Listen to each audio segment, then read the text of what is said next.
علیکم ورحمۃ اللہ وبرکاتہ۔ بسم اللہ الرحمن الرحیم۔ عزیز طلباء و طالبات، آج جس موضوع پر ہمارا سبق ہے وہ ہے جہاد۔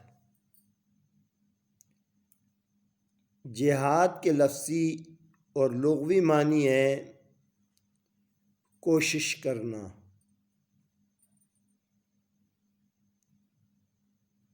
یہ کوشش روز ازل سے جاری رہی ہے اور روز ابد تک رہے گی، کیونکہ حق اور باطل کا آپس میں ٹکراؤ روز ازل سے ہی شروع ہوا ہے۔ جب حضرت آدم علیہ السلام اس دنیا میں تشریف لائے تو ساتھ ساتھ شیطان نے اپنی کوششیں جاری کر دیں، اور اس وقت سے لے کر آج تک دو گروہ ہیں، ایک حق کا گروہ ہے اور ایک باطل کا گروہ ہے۔ حق اور باطل کے درمیان ہمیشہ ہی جنگ جاری رہتی ہے۔ وہ یا تو سرد جنگ ہوتی ہے اور یا وہ ٹھنڈی جنگ ہوتی ہے۔ سرد جنگ سے مراد وہ جہاد ہے جو اپنے نفس امارہ کے ساتھ کیا جاتا ہے، اور سرد جنگ سے مراد وہ جنگ ہے جب طاغوتی قوتیں دشمن مسلمانوں کو نیست و نابود کرنے کے لیے، مسلمانوں کی آزادی پر قدغن لگانے کے لیے آگے بڑھتا ہے، تو اللہ رب العالمین نے ایسے میں مسلمانوں کو جہاد کی تیاری کرنے کا حکم دیا، جیسا کہ اللہ تعالیٰ ارشاد فرماتے ہیں وَأَعِدُّوا لَهُم مَّا اسْتَطَعْتُمْ، تم تیار رکھو ان کے لیے جو بھی تم طاقت رکھتے ہو۔ عزیز طلباء و طالبات، آج کا ہمارا یہ جو سبق ہے جہاد، اس کے لغوی معنی کوشش کرنا ہے۔ جہاد کے اصطلاحی معنی دین کی سربلندی اور اشاعت کے لیے اللہ رب العالمین کی راہ میں باطل قوتوں کے ساتھ جو جنگ لڑی جاتی ہے اس کو جہاد کہتے ہیں۔ جہاد کی اقسام، جہاد کی مختلف اقسام ہیں۔ نمبر 1، خواہشات نفس کے ساتھ جہاد۔ نمبر 2، شیطانیت کے خلاف جہاد۔ نمبر 3، جہاد بالمال، جہاد بالعلم، جہاد بالقلم، جہاد بالسیف۔ یعنی یہ ساری کی ساری جہاد کی قسمیں ہیں۔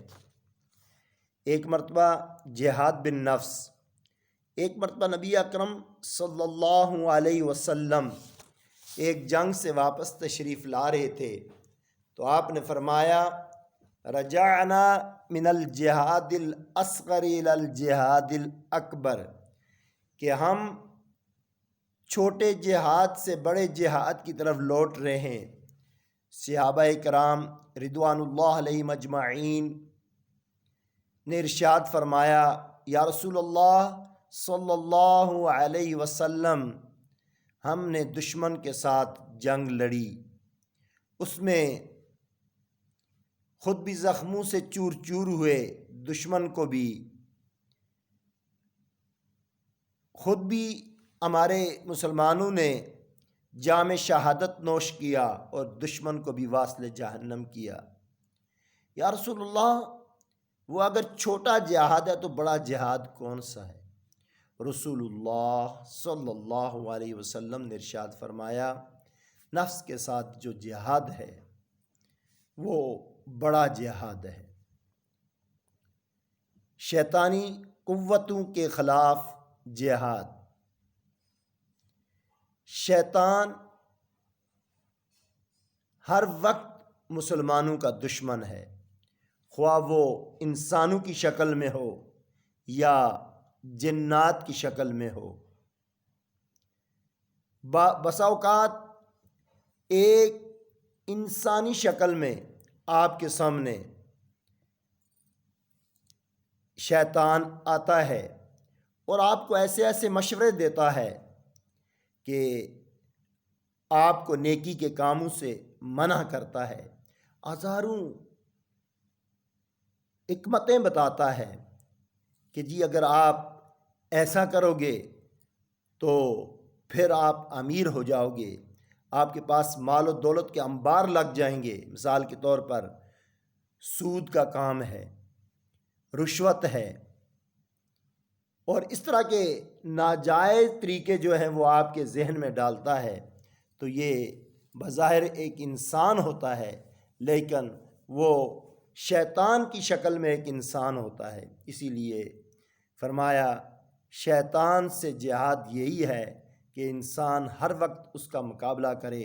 رسول اللہ صلی اللہ علیہ وسلم نے ارشاد فرمایا، شیطان جو ہے وہ انسان کی رگوں میں اس طرح گردش کرتا ہے جس طرح خون دوڑتا ہے۔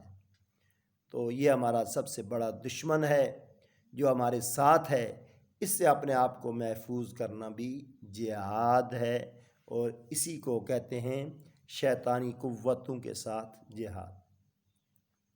جہاد بالمال۔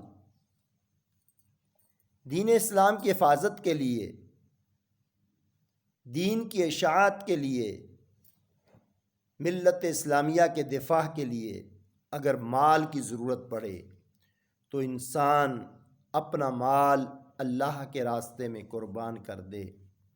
اس کو جہاد بالمال کہا جاتا ہے۔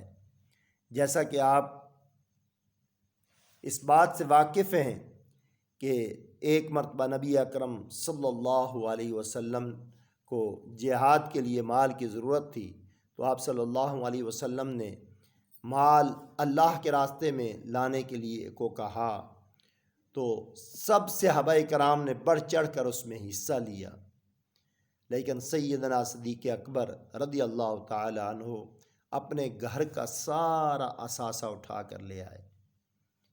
حضرت عمر نے بھی کوشش کی کہ میں صدیق سے آگے بڑھ جاؤں، وہ اپنے گھر کا آدھا مال اٹھا کر اللہ کی راہ میں لے آئے۔ تو عمر سے پوچھا، عمر کتنا مال لائے ہو؟ انہوں نے کہا، یا رسول اللہ آدھا مال اپنے سارے مال سے اٹھا کر میں لے آیا ہوں، اور اللہ اور اس کے رسول صلی اللہ علیہ وسلم کے لیے یہ وقف کرتا ہوں۔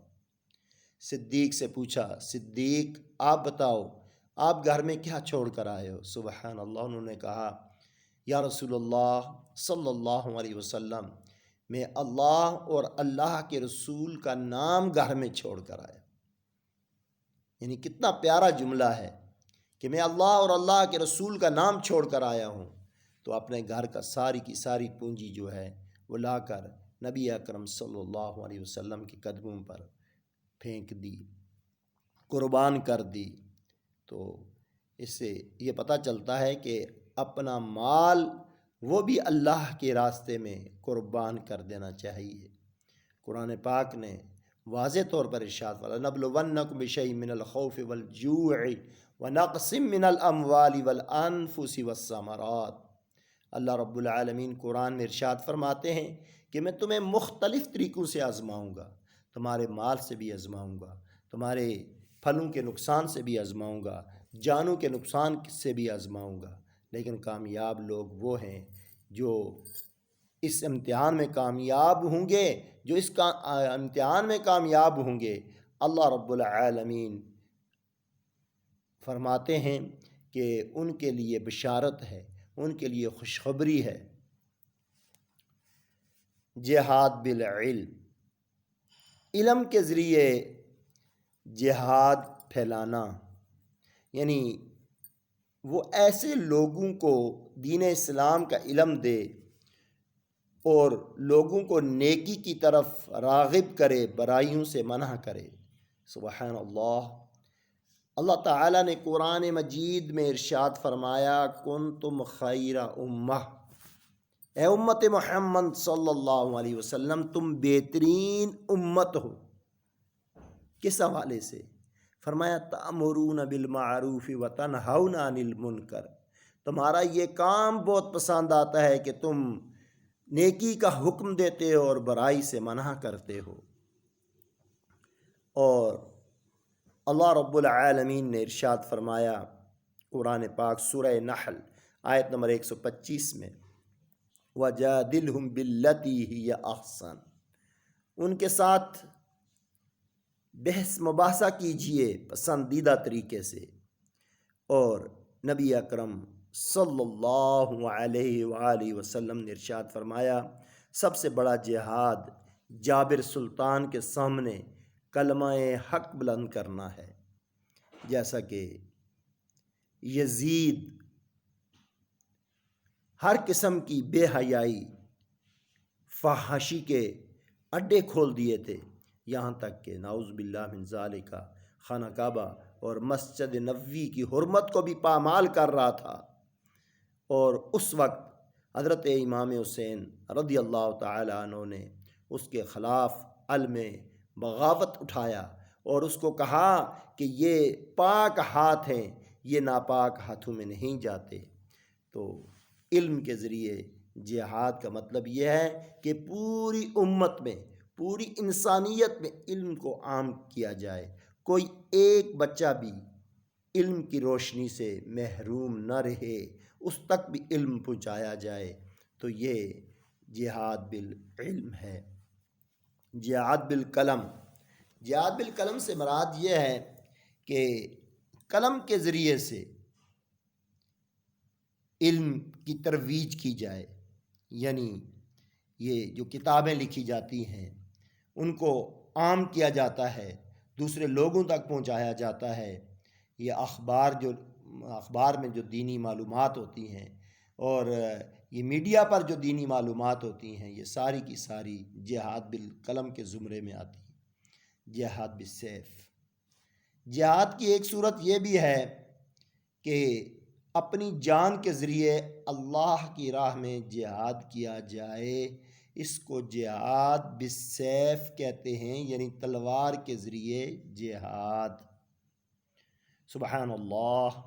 اللہ کے پیارے حبیب صلی اللہ علیہ وسلم نے ارشاد فرمایا، الجنت تحت ظلال السیوف، جنت تلواروں کے سائے کے تلے ہے۔ اللہ رب العالمین نے قرآن مجید میں ارشاد فرمایا، وَلَا تَقُولُوا لِمَن يُقْتَلُ فِي سَبِيلِ اللَّهِ أَمْوَاتٌ، جو لوگ اللہ کے راستے میں مارے جائیں تم اپنی زبان سے ان کو مردہ بھی نہ کہو، بلکہ وہ زندہ ہیں، لیکن تم ان کی زندگی کو سمجھ نہیں سکتے۔ جہاد بالسیف کی دو اقسام ہیں، ایک مدافعانہ جہاد اور دوسری مصلحانہ جہاد۔ مدافعانہ، اکثر اوقات بچے اس میں غلطی کرتے ہیں، ان کو سمجھ نہیں آتی کہ مدافعانہ کیا ہے اور مصلحانہ کیا ہے۔ آپ یہ سمجھ لیں مدافعانہ سے مراد دفاع ہے، یعنی جب دشمن کی فوجیں پاک سرزمین کی سرحدوں کو عبور کرنا چاہیں، ان کو اپنے کنٹرول میں لینا چاہیں، آپ کی آزادی کو پامال کرنا چاہیں، تو ان کے خلاف جو جہاد کیا جاتا ہے اس کو مدافعانہ جہاد کہا جاتا ہے۔ مصلحانہ جہاد، مصلحانہ سے مراد یہ ہے کہ اصلاحی جہاد، کلمہ گو مسلمانوں کو جو اللہ کی حاکمیت اور اللہ کے رسول صلی اللہ علیہ وسلم کی اطاعت کا اقرار کرتا ہے، اس پر لازم ہے کہ شریعت اسلام کے نفاذ کے لیے کوشاں رہے، اور ان جو دین اسلام کے نفاذ کے لیے جو کوششیں کی جاتی ہیں ان کو مصلحانہ جہاد کہا جاتا ہے۔ دوسرے الفاظ میں آپ یہ کہہ سکتے ہیں کہ یہ دعوت و تبلیغ کا کام ہے، یعنی لوگوں کو اللہ کی طرف بلانا، لوگوں کو اللہ کے رسول کی طرف بلانا، لوگوں کو جہنم سے بچانا، دوسرے کی کوشش کرنا کہ وہ برائیوں سے بچ جائیں۔ تو یہ مصلحانہ جہاد ہے، اور مصلحانہ جہاد ہر وقت امت محمدی صلی اللہ علیہ وسلم میں جاری رہتا ہے۔ جنگ اور جہاد میں فرق۔ جنگ اور جہاد کو ہم معنی سمجھنا ایک بہت بڑی غلطی ہے۔ نہ ہی اس بات میں کوئی حقیقت ہے کہ اسلام تلوار کے زور پر پھیلا ہے۔ نہیں، اسلام تلوار کے زور پر نہیں پھیلا، بلکہ اسلام پھیلا ہے تو اخلاق کے طور پر پھیلا ہے۔ اسلام مسلمانوں کی حکمت عملی اور مسلمانوں کے اچھے اخلاق کی وجہ سے پھیلا ہے۔ جہاد سے مراد یہ ہے کہ جب آپ جہاد کرتے ہیں تو آپ ہر قسم کی دوسروں کو تحفظ دیتے ہیں، اور جنگ میں تمہارے بچوں کو، تمہاری عورتوں کو قتل کر دیا جاتا ہے، لیکن اسلام اس کے خلاف ہے۔ اسلام یہ چاہتا ہے کہ تباہی و بربادی نہ پھیلائی جائے۔ مثلا اگر میدان جنگ میں بھی ہو تو رسول اللہ صلی اللہ علیہ وسلم نے فرمایا کھیتیوں کو مت نقصان پہنچاؤ، پھلدار درختوں کو نقصان نہ پہنچاؤ، عورتوں پر ہاتھ نہ اٹھاؤ، بچوں پر ہاتھ نہ اٹھاؤ۔ اسلام تو ہمیں امن اور آشتی کا درس دیتا ہے۔ جہاد کے فضائل۔ اب جہاد کے کیا فضائل ہیں، جہاد کی کیا برکتیں ہیں، آئیے ہم قرآن کی روشنی میں دیکھتے ہیں کہ جہاد کیا چیز ہے۔ اللہ رب العالمین نے قرآن مجید میں ارشاد فرمایا، سورہ حج آیت نمبر 78، وَجَاهِدُوا فِي اللَّهِ حَقَّ جِهَادِهِ، اللہ کے راستے میں جہاد کرو جیسا کہ جہاد کرنے کا حق ہے، یعنی اللہ کے راستے میں لڑتے رہو۔ اور دوسرے مقام پر اللہ تعالیٰ نے ارشاد فرمایا، وَقَاتِلُوا فِي سَبِيلِ اللَّهِ الَّذِينَ يُقَاتِلُونَكُمْ، سورۃ البقرہ آیت نمبر 190، وَقَاتِلُوا فِي سَبِيلِ اللَّهِ، حکم دے دیا مسلمانوں کو کہ تم اللہ کے راستے میں لڑو۔ الذین یقاتلونکم، ان لوگوں سے لڑو جو تمہارے ساتھ لڑتے ہیں۔ نمبر 3، فتنہ ختم کرنا۔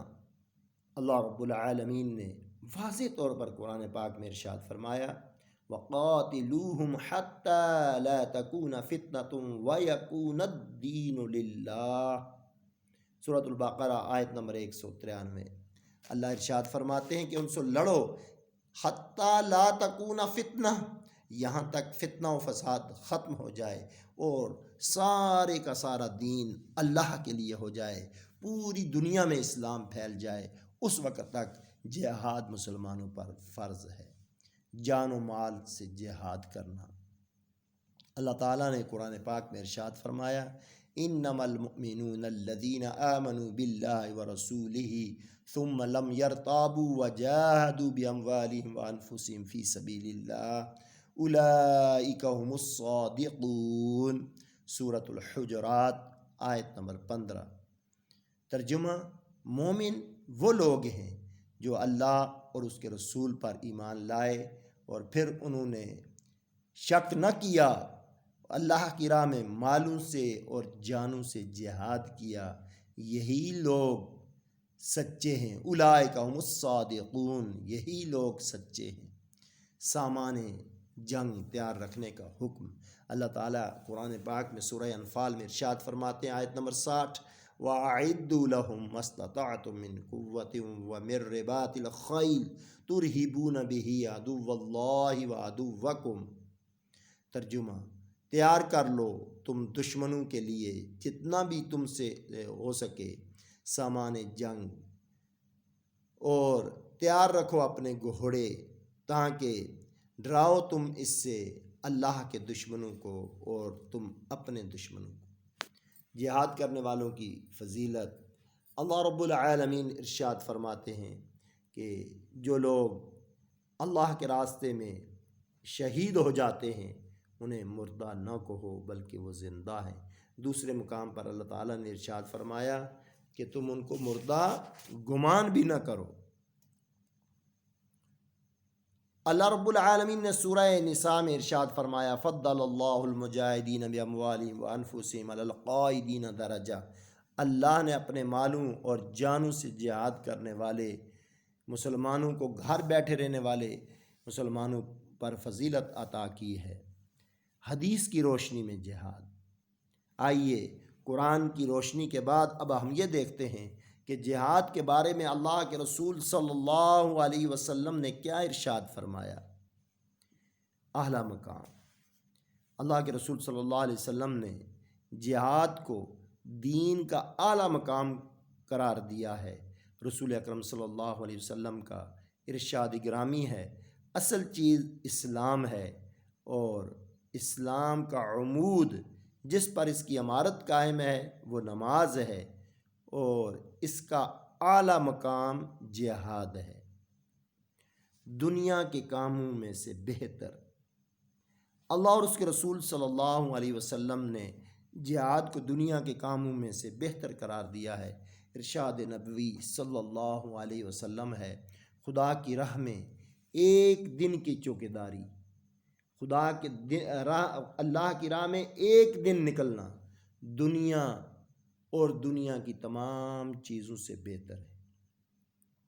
شہادت کی عظمت، یعنی جب بندہ مسلمان اللہ کے راستے میں شہید ہوتا ہے تو اس کے لیے پیارے آقا محمد رسول اللہ صلی اللہ علیہ وسلم نے ارشاد فرمایا، جنت میں داخل ہونے کے بعد کوئی شخص دنیا میں اس خیال سے واپس آنے کو پسند نہ کرے گا کہ وہ زمین میں جو کچھ ہے اس کو پھر مل جائے، مگر شہید اس کی آرزو کرے گا کہ وہ دنیا میں واپس آ جائے اور